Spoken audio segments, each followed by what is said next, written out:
अस्सलाम वालेकुम friends, database के लेक्चर नंबर 3 में खुश आमदीद। लास्ट लेक्चर में हमने डेटाबेस की डेफिनेशन और introduction to database management system देखा था। आज हम डेटाबेस को मज़ीद आगे लेके चलेंगे, तो चलें स्टार्ट करते हैं। यहाँ पर डेटाबेस से हम स्टार्ट करेंगे, उसको अगेन देख लेते हैं क्योंकि लास्ट टाइम हमने सिर्फ डेटाबेस की डेफिनेशन देखी थी, तो आज इसको मज़ीद हम देखते हैं। कह रहा है database is one of the essential component for many applications, ठीक है, and is used for storing a series of data in a single set.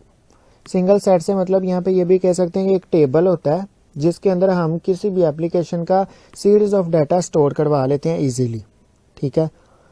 तो इसको हम कह देते हैं डेटाबेस, क्योंकि इसके अंदर जितना भी डाटा होता है कि एक एप्लीकेशन से रिलेटेड वो सारा स्टोर होता है और वहाँ पे हम उसको इजीली मैनेज कर लेते हैं और फैच भी कर सकते हैं। In other words it is a group, ये ग्रुप होता है या पैकेज होता है of information that is put in order so that can be easily accessed, manage and update, ठीक है।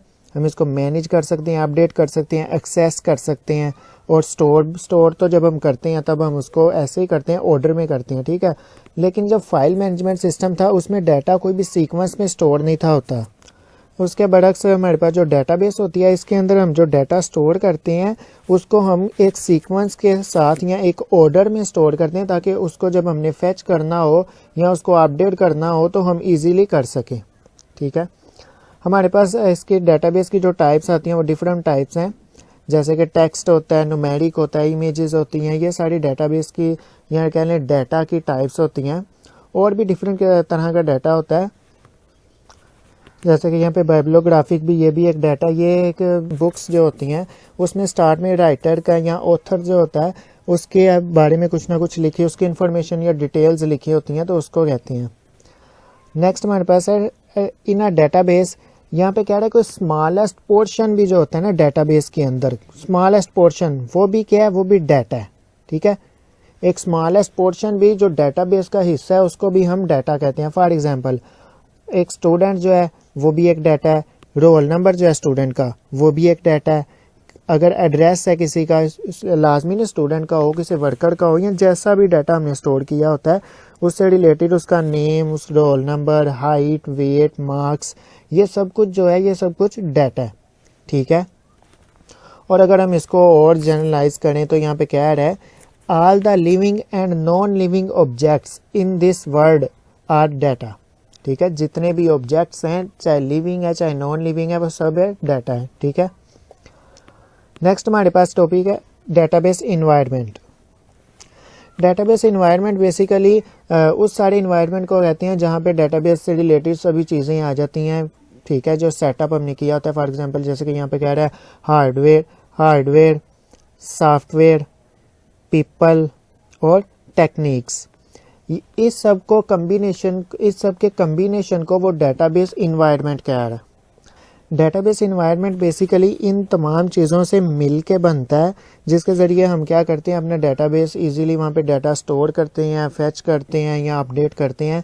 तो यहाँ पे हार्डवेयर जो होता है वो हमारा कंप्यूटर हो सकता है और पेरिफेरल डिवाइसेस हो सकती हैं, और सॉफ्टवेयर जो है वो MS एक्सेस या इसके अलावा SQL सर्वर हो सकता है। इसके अलावा और भी हैं डेटाबेस में इस्तेमाल होने वाले जो अभी लेटेस्ट चल रहे हैं, वो भी काफ़ी अच्छे हैं क्योंकि उनमें न्यू टेक्नोलॉजीज़ आ गई और वो इससे ज़्यादा बेटर हैं। जैसे कि फायरबेस हो गया, वो भी एक डेटाबेस इन्वायरमेंट ही है, सॉफ्टवेयर में इस्तेमाल होता है, तो वो डेटाबेस इन्वायरमेंट का हिस्सा ही है। नेक्स्ट हमारे पास है पीपल। यहाँ पे कह रहे हैं जो एडमिन है और यूज़र, जो यूज़र उस डेटाबेस को इस्तेमाल कर रहे हैं और जो एडमिन है वो सारे उन सब की बात कर रहे हैं यहाँ पे पीपल में। नेक्स्ट हमारे पास टेक्निक्स हमारे पास आ जाते, कॉन्सेप्ट्स आ सकते हैं या रूल्स आ सकते हैं, ठीक है। इनमें रूल्स और कॉन्सेप्ट्स होते हैं, इन सब के कम्बिनेशन को कह देते हैं हम डेटाबेस इन्वायरमेंट। बेसिकली इन्वायरमेंट किसी भी चीज़ का हो सकता है ना, जैसे कि कुछ पर्सन जो होते हैं गेम्स के बहुत दीवाने होते हैं आजकल, जो पबजी लगाई रखी होती है, तो उन्होंने भी उस पबजी गेम के लिए बहुत अच्छा इन्वायरमेंट सेटअप किया होता है कि बहुत कंफर्टेबल चेयर है, सिस्टम है, अच्छा हेडफोन है और खेल रहे होते हैं। तो ये सब क्या है, ये इन्वायरमेंट है। इसी तरह डेटाबेस का भी अपना एक इन्वायरमेंट होता है, जिसके ज़रिए हम इजीली क्या करते हैं वहाँ पे डाटा अपना स्टोर करवा सकते हैं और वहाँ पे जो वर्किंग वगैरह करनी होती है ना। तो ये डेटाबेस इन्वायरमेंट था। नेक्स्ट हमारे पास जो है मेटा डाटा। मेटा डाटा क्या होता है? एक जो डाटा हमारे पास है ना, ठीक है, किसी चीज़ से भी रिलेटेड जो भी हमारे पास डाटा पड़ा हुआ है, उस डाटा की भी तो कोई ना कोई डेफिनेशन जो होंगी, उस डाटा की कोई ना कोई इंफॉर्मेशन जो होती है कि हमें पता हो कि ये डाटा है किस चीज़ से रिलेटेड, या डाटा को मतलब कुछ ऐसे वर्ड्स या ऐसी डेफिनेशन जिसको हम पढ़ के समझ जाएं कि ये डाटा जो हमारे पास पड़ा हुआ है ये है बेसिकली है क्या, किस चीज़ से रिलेटेड है। तो वो जो इन्फॉर्मेशन होती है उसको हम कहते हैं मेटा डाटा। तो आइए देखते हैं यहाँ क्या लिखा है। Meta data means data about data, ठीक है, डाटा अबाउट डाटा। तो मतलब डाटा के बारे में हमारे पास जो डाटा होता है उसको मेटा डाटा कहते हैं। In other words a set of data that describe and gives information about other data.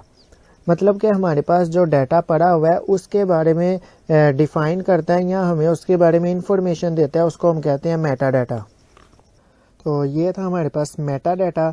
अगर हम इसकी एग्जांपल देखें तो कह रहा है collection of information like the author. किसी ऑथर की जो इंफॉर्मेशन हमारे पास होती है, हमने उसको किसी फाइल में या किसी भी हमने टेबल में या कोई डॉक्यूमेंट बना के उसको सेव करना होता है, तो हमने उसकी जो इन्फॉर्मेशन होती है, फॉर एग्जांपल नेम होता है, उसकी एज होती है या बाकी सारी इन्फॉर्मेशन हमने अगर टेबल में रखनी होती है तो टेबल के कॉलम्स के नेम हमने देने होते हैं, या कोई भी जैसे कह रहा है and keywords to describe the documents, ठीक है, कोई कीवर्ड्स होते हैं जिससे हम क्या करते हैं उस डॉक्यूमेंट्स को, डॉक्यूमेंट जो होता है जिसमें इंफॉर्मेशन होती है उसको डिस्क्राइब करते हैं। तो वो सारी जो कीवर्ड्स वगैरह होते हैं उसको हम कह देंगे मेटा डाटा, ठीक है। जैसे कि यहाँ पे म्यूजिक वाली की बात कर रहा है, Meta data for a music file might include the artist name, the album and the year it was release, कि वो कोई किस साल रिलीज हुआ था, या एल्बम का नेम क्या है, या आर्टिस्ट का नेम क्या है। तो ये सारी क्या है, ये मेटा डाटा है। नेक्स्ट हमारे पास है डेटाबेस आर्किटेक्चर। यहाँ पर बेसिकली डेटाबेस आर्किटेक्चर को कह रहा है कि किसी भी डेटाबेस मैनेजमेंट सिस्टम की रिप्रेजेंटेशन, ठीक है, किसी भी डेटाबेस मैनेजमेंट सिस्टम की रिप्रेजेंटेशन को, या उसका जैसे कह रहा है कि डेटाबेस मैनेजमेंट सिस्टम डिज़ाइन के रिप्रेजेंटेशन को हम डेटाबेस आर्किटेक्चर कहते हैं, ठीक है। जैसे हमारे पास एक सिंपल सीपीयू कह लें या कह लें कंप्यूटर का आर्किटेक्चर देखते हैं तो उसमें सीपीयू होता है, हार्ड डिस्क होती है, रैम होती है, तो उसकी मतलब डिफरेंट चीज़ें, डिफरेंट कंपोनेंट्स होते हैं जिनको मिलाकर हम उसका आर्किटेक्चर बना देते हैं, तो वो फिर एक बाकायदा हम उसको कंप्यूटर कह देते हैं। इसी तरह यहाँ पे डेटाबेस मैनेजमेंट सिस्टम के अलग अलग कंपोनेंट होते हैं जिनको मिलाकर वो उसको डेटाबेस मैनेजमेंट सिस्टम बनाते हैं। इससे फ़ायदा क्या होता है कि हम डिज़ाइन कर सकते हैं, डेटाबेस को डेवलप कर सकते हैं, इम्प्लीमेंट कर सकते हैं, इसके अलावा मेंटेन कर सकते हैं, ठीक है। किसके वजह से हम जब डेटाबेस मैनेजमेंट सिस्टम का आर्किटेक्चर बना लेते हैं तो हम ये सारे प्रोसेस इजीली और बेटर वे में कर सकते हैं। यहाँ पे कह रहा है database management system architecture allows dividing the database system into individual component, ठीक है। जैसे कि मैंने इस कंप्यूटर की एग्जांपल दी कि कंप्यूटर को हमने इंडिविजुअल कंपोनेंट्स में डिवाइड किया होता है, कि जैसे उसकी रैम होती है, रोम होता है, हार्ड डिस्क होती है, मदरबोर्ड होता है, सीपीयू होता है, वो अलग अलग हमने उसको कंपोनेंट्स में डिवाइड किया होता है। और उसको हम अलग अलग कंपोनेंट को अगर हम स्टडी करें तो वो बहुत आसानी से हम स्टडी कर लेते हैं। तो सेम यहाँ पर भी वही सीन है कि डेटाबेस मैनेजमेंट सिस्टम को हमने छोटे जो होते हैं कंपोनेंट होते हैं उनमें डिवाइड किया होता है ताकि उसको स्टडी करना, उसको समझना, उसको मेंटेन करना, क्रिएट करना या अपडेट करना वो बहुत ज़्यादा इजी हो जाता है। That can be independently modify, के हम उसको क्या करते हैं कि जितने भी कंपोनेंट होते हैं उनको सेपरेटली हम मॉडिफाई करते हैं और वो एक दूसरे पे डिपेंड नहीं कर रहे होते, ठीक है।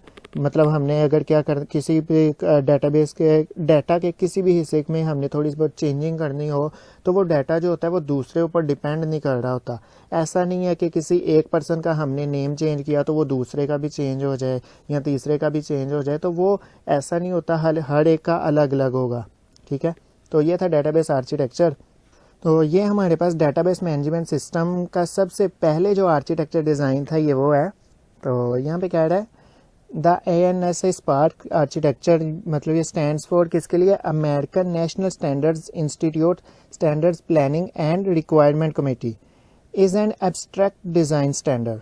क्या था ये, एब्स्ट्रैक्ट था एब्स्ट्रैक्ट डिज़ाइन स्टैंडर्ड था for a database management system. हम इसके ज़रिए क्या करते थे, अपने डेटाबेस मैनेजमेंट सिस्टम को एब्स्ट्रैक्ट वे में डिज़ाइन कर सकते हैं। अब ये एब्स्ट्रैक्ट क्या होता है, इसकी हम बात प्रीवियस लेक्चर में कर चुके हैं, इसलिए मैं इसको अब डिस्कस नहीं करूँगा।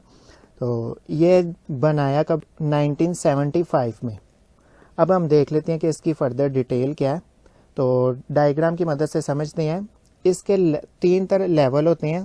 पहले external level, conceptual level and internal level, और उसके बाद हमारा डेटाबेस पड़ा होता है। ठीक है, तो यहाँ पे एक्सटर्नल लेवल में क्या आता है, व्यू आता है और यूजर्स। ठीक है, बेसिकली व्यू और यूजर एक ही बात कह लें तो गलत नहीं होगा, क्योंकि यूजर जो है उसने व्यू करना है डाटा को। तो यहाँ पर मल्टीपल यूजर हो सकते हैं। ठीक है, तो फाइल मैनेजमेंट सिस्टम से हमने इसको इसीलिए इम्प्लीमेंट किया कि यहाँ पे मल्टीपल यूज़र जो हैं वो इजीली इसको एक्सेस कर सकते हैं डेटाबेस को। तो डेटाबेस में क्या होता है, यहाँ पर मल्टीपल यूज़र होते हैं, जैसे user 1, user 2 and so on, user n तक। तो फ़र्ज़ करें कि n नंबर ऑफ़ यूज़र्स क्या कर रहे हैं, इसको एक्सेस कर रहे हैं डाटा को, तो उनको अलग अलग सबको व्यू भी दिखाई देगा। तो ये व्यू किस तरह दिखाई देगा, किस तरह से डाटा को वो रिप्रेजेंट करेगा स्क्रीन के ऊपर, ये सारा जो काम होगा वो हमारा एक्सटर्नल लेवल पे होगा। ठीक है, नेक्स्ट हमारे पास आता है कॉन्सेप्चुअल स्कीमा, या कह लें कॉन्सेप्चुअल लेवल। ठीक है, इसके अंदर बेसिकली क्या होता है, जैसे कि हमने पहले देख चुके थे, ये सिंपल क्या करेगा, इसको सिंपल वे में देखें तो ये यूज़र और जो हमारा इंटरनल स्कीमा होगा या इंटरनल लेवल होगा, उन दोनों के दरमियान कनेक्शन क्रिएट कर रहा है। ठीक है, मतलब ये कह लें कि ये जो है कॉन्सेप्चुअल लेवल है, ये बेसिकली मैपिंग करवा रही है किसके, यूज़र और इंटरनल लेवल के दरमियान। ठीक है, यूज़र और इंटरनल लेवल के दरमियान मैपिंग का काम कर रही है ये कंसेप्चुअल स्कीमा, ये कंसेप्चुअल लेवल जो है। ठीक है, नेक्स्ट हमारे पास है internal level. Internal level basically ये डिफाइन करती है कि डाटा कहाँ पे स्टोर होगा, कैसे स्टोर होगा, किस फॉर्म में स्टोर होगा। ठीक है, और उसके अलावा इसका काम क्या होता है, इसका काम ये होता है कि डाटा जो, अगर फ़र्ज़ करें एक यूज़र ने रिक्वेस्ट भेजी है डाटा को एक्सेस करने की, तो वो क्या करेगा, वो कॉन्सेप्चुअल लेवल को रिक्वेस्ट जाएगी, कॉन्सेप्चुअल लेवल आगे रिक्वेस्ट देगा इंटरनल लेवल को। ठीक है, इंटरनल लेवल अब डिफाइन करेगा कि किस तरह से मैंने डेटाबेस के अंदर से डाटा को फैच करना है, कौन सा डाटा फैच करना है और किस तरह से इसको वापस देना है। ठीक है, ये जो इंटरनल लेवल होगा, ये डेटाबेस को रिक्वेस्ट भेजेगा वहाँ से डाटा मतलब फैच करने के लिए, वो डाटा को फैच करेगा और दोबारा से रिक्वेस्ट आएगी यहाँ पे इंटरनल लेवल के पास। इंटरनल लेवल वो जो रिक्वायर्ड डाटा था वो आगे दे देगा कॉन्सेप्चुअल लेवल को, और कॉन्सेप्चुअल लेवल फिर क्या करेगा, मैपिंग करवा रहा है बेसिकली, ये आगे दे देगा व्यू को, और व्यू डिफाइन कर देगा कि किस तरह से मैंने डाटा को स्क्रीन पे व्यू करना है या रिप्रेजेंट करना है। तो ये काम यहाँ पर होता है, डायग्राम से हमने देख लिया। नेक्स्ट हम इसकी थ्योरी में देखते हैं, एक्सप्लेनेशन में जाके। The levels from a 3 level architecture के, ये जो है ये 3 लेवल आर्किटेक्चर है। तो इसके हमने लेवल्स देख लिए कि पहले होता है एक्सटर्नल, फिर कॉन्सेप्चुअल और देन इंटरनल लेवल होता है। तो यहाँ पे एक्सटर्नल लेवल कहता है the way user recognise the data is called the external level. मतलब कि वो तरीका जहाँ पे कह रहा है कि यूज़र जो है डाटा को रिकॉग्नाइज करेगा, उसको एक्सटर्नल लेवल कहते हैं हम। जैसे हमने ऊपर देख लिया था कि क्या होता है कि यूज़र की, मतलब सिंपल वे में कह लें कि किस तरह से डाटा स्क्रीन पे या रिप्रेजेंट होगा या डिस्प्ले होगा, तो उसको एक्सटर्नल लेवल कहते हैं। नेक्स्ट हमारे पास इंटरनल लेवल है। इंटरनल लेवल में सिंपल बात यही करता है, stored using the data structures and file. ठीक है, इंटरनल लेवल ये डिफाइन करता है कि किस तरह से डाटा को हम स्टोर करेंगे वहाँ पे अपने डाटाबेस पे। खाली ये स्टोर क्या नहीं करता, ये मतलब फैच भी करता है कि वहाँ से डाटा जो हम रिक्वेस्ट भेजते हैं वो डाटाबेस से जो हमें डाटा चाहिए होता है या इन्फॉर्मेशन चाहिए होता है वो वैल्यू को फैच करके भी देता है। और लास्ट में हमारे पास कॉन्सेप्चुअल लेवल है। तो कॉन्सेप्चुअल लेवल सिंपल ये क्या कह रहा है, बोथ मैपिंग क्या कर रहा है, ये एक्सटर्नल लेवल और इंटरनल लेवल के दरमियान मैपिंग करवा रहा है।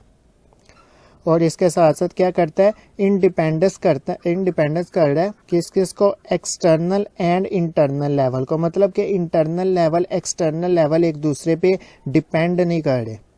क्यों नहीं कर रहे, क्योंकि ये जो कॉन्सेप्चुअल लेवल है इसके ये काम, इसमें हम कोडिंग ऐसे कर देते हैं कि हमारा जो इंटरनल लेवल और एक्सटर्नल लेवल है वो एक दूसरे पे डिपेंड ना करें, ये इंडिपेंडेंट हो। ठीक है, तो ये था सारा 3 लेवल आर्किटेक्चर।